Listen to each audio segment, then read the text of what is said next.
Hey everybody, what is up? On today's video, I want to talk about the future of the Elder Scrolls Online as dictated by their recent Quake Con press event, you could call it. It was really interesting press event. It was kind of cringeworthy at times. Like a lot of them really didn't seem comfortable on stage, and downright just some of their jokes were like, no, the audience for one was a terrible audience. They barely laughed. The only time they really cheered was at the very end when they announced, for those who joined us in the press event today, we have codes for you for free crowns on your way out the door, and everyone was like, woo! That was the biggest that was the biggest cheer out of everything they said. But I kind of want to go over what they announced, the changes, the DLC, all that, and what we could expect from the future, good and bad. So, as you may know, we have the Imperial City First DLC coming out for us PS4 players and Xbox One players. That comes out September 16th and 15th, respectively.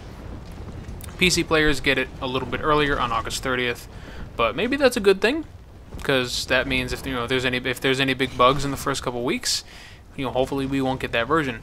But that said, they did announce some new things regarding like gear and some enhancements we're going to get in regards to PvP.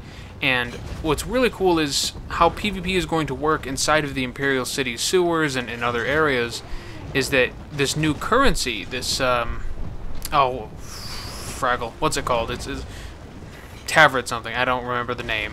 But it is a specific currency you get only in the Imperial City, and you use it to essentially get better gear, right? But the thing is, and they're going to test this out, if this currency that you hold, if you die while you're fighting other players, you'll give up either a portion of that currency, you'll lose it to that other player, or you'll lose all of it. They're going to test out which one is better. In my opinion, it would be percentage based. That would be the best. But still, to me that sounds really exciting. Close quarters, intimate battles with not a ton of people, where every kill and every death counts. That sounds pretty exciting to me. And there's a host of other changes as well, but let's talk about the future. What can we expect given what they've said? Well, they said that they want to have quarterly DLC releases, and this means a new DLC about every 3 months. So this would be the first one, Imperial City. Next, around Christmas time, or so they say, is Oricinium.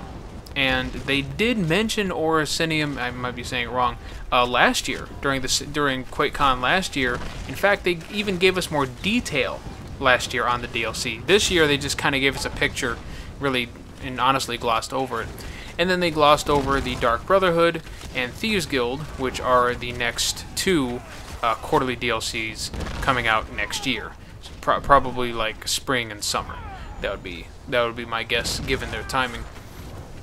But given their track record so far, Zenimax's track record, I don't know if they'll be able to follow suit with 4 major DLC releases a year. Although if they do, that's way better than what Destiny gives. On the topic of something that they mentioned last year, but mentioned nothing of this year, is spellcrafting. They didn't mention it at all, even when they talked about, the stuff that's coming in the future 6 months, which is worrisome. But I figured out why they're not talking about it, and that's because the previous game's creative director, the guy who left and was replaced, that was his baby. Spellcrafting was his vision, his baby, his idea. And I don't know if the new creative director shares that same vision. So it's kind of worrisome that we won't see spellcrafting. I hope we do, but at the same time, I can understand how it would impact all the game systems and how it could be exploitable. It really could, especially when you could take any kind of spell and turn it into an ultimate. Like, imagine somebody taking a healing spell and you can turn that into an ultimate where it like heals everybody in an AoE or something. I don't know. It just seems pretty cool, but I'd like to have it, but at the same time, I'd be happy with just more content and working on the justice system so that we can fight people who decide to become stealers and killers and all that, and really emphasizing that system, making that bigger, getting rid of the veteran ranks and replacing that with the champion system.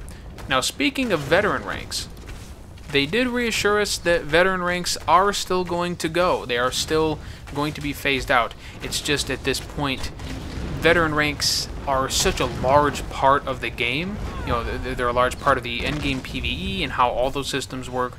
They're a large part of the gear sets. They're a large part of PvP and everything.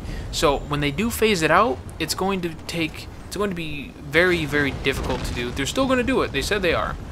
And I know they said the same thing last year, a year ago, but I can understand why it's taking them so long. It's just a huge process. They have to rework so many systems, and in doing so, you could potentially screw up a lot of stuff. So at least I can understand where they're coming from in regards to that. They did talk about a host of quality of life updates, including allowing the LFG system, looking for group system, to not only encompass your faction, but all of the other factions as well. So you have 3 times as many players to have the opportunity to group up with, which would make it a good deal faster in my mind. Why it's taken so long for them to do, I have no idea. But they're looking to take that style of PvE gameplay where you play with other faction members and expanding that across PvE in its entirety over time. Now, to me, that sounds really cool. So, if, say, I could play with somebody who's in the Ebenheart faction over here in the Aldmari, you know, and just do quests and stuff. I can understand it's a little lore breaking, but at the same time, that'd be a lot of fun and would open up a lot of possibilities to play with other friends who decided early on that, you know, they didn't want to be Aldmari, or they made a mistake and chose a different faction than I did. Stuff like that. I think that's cool. But at the very least, being able to group up with 3 times as many people, I would definitely do that. I would play dungeons a lot more than I do now. They are also working on native subtitle support, so people who are playing ESO and doing PvE and listening to quests have the ability to see the NPCs talk on screen so they don't miss any of the awesome stuff that they say. And this is good. I'm kind of surprised that it wasn't in on day one, especially for the console release and the, you know, the whole Tamriel unlimited re-release, but you know, it is what it is. And they're also looking to bring console support to the PC in a way that allows them to, essentially, you plug in the controller. Did I say console support? I meant to say controller. Controller support to PC. You plug in the controller, and the UI and everything automatically switches to the console version. They said that it's currently in beta, and they're still working out the kinks, but I think that would be a pretty cool addition for you PC players out there.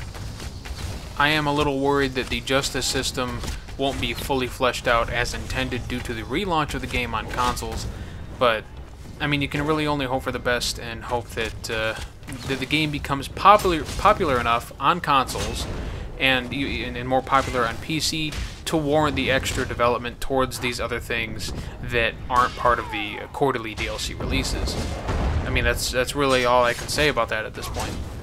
If we look at the next DLC pack that we're supposed to get, Orsinium, which I believe is how you're supposed to pronounce it, hopefully. But last year they actually gave us an in-depth look at the zone, whereas this year they really just glossed over it. And considering that they showed us that much last year, and that this year it was ignored almost in its entirety as far as details, makes me believe that because of the relaunch, they possibly had to rework a lot of it, and that maybe once we do see it again, it will be in a much different state. Maybe just completely new features, but it's supposed to be a whole new zone, you know, you know, just a whole new zone to explore. Hopefully the size of Cyrodiil. Oh, that would be so cool. I mean, the game is already huge, but just adding on to it would be just excellent. Bring it on, let's go. More stuff, more bosses, more dungeons, I am in. But hopefully they can stick with the whole new big DLC every 3 months. I think that would be great. In a game like this, I've already sunk a month of time into, and I could just keep sinking more time. I haven't even reached veteran rank 1 yet on my main character that I'm loving, my Dragon Knight. I just can't wait. I'm just gonna keep going and going and get to end game and just I want to be the best and just get the strongest and just wreck people in PvP. Oh man. So yeah, you guys can definitely expect a lot more PvP videos. They're just so much fun.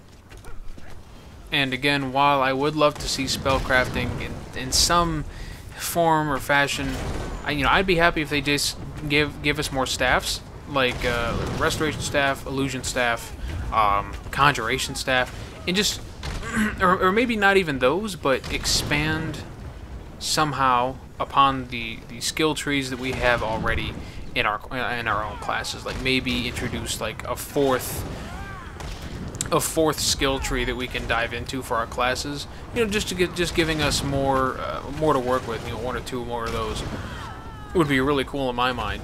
You could give one to the sorcerer that was, say, all fire, or maybe all ice, because I don't see a lot of that, honestly. And for Dragon Knight, you could give us some abilities that are made for like swords, or like two-handed weapons or one-handed weapons in particular, maybe, or just weapons in general. Just like it's all pure weapon physical damage that doesn't focus on magicka. That'd be cool. And for bows, no, not bows, jeez. For the Nightblade, I'm not sure what you could do for the Nightblade. I haven't had much extensive work with that class. Same for the Templar. But those are just some ideas that, in my mind, would be a lot easier to implement than some really convoluted crafting system based on making all kinds of spells. But we'll see. We'll see what happens. We'll see what they do. In the end, I like to think that Zenimax has a plan, has an idea for where they're going forward now that they've relaunched on consoles and on PC. So hopefully they won't screw it up and they won't promise bullshit things. But we'll just have to wait and see, guys. Just have to wait and see. If you like the video, then please give it a big fat like. Click that like button.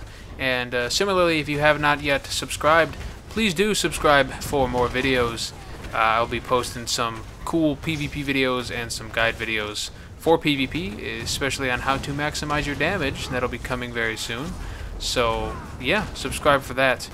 And hope you guys have an excellent night. I'm gonna hop back in game, so I'll catch you guys later.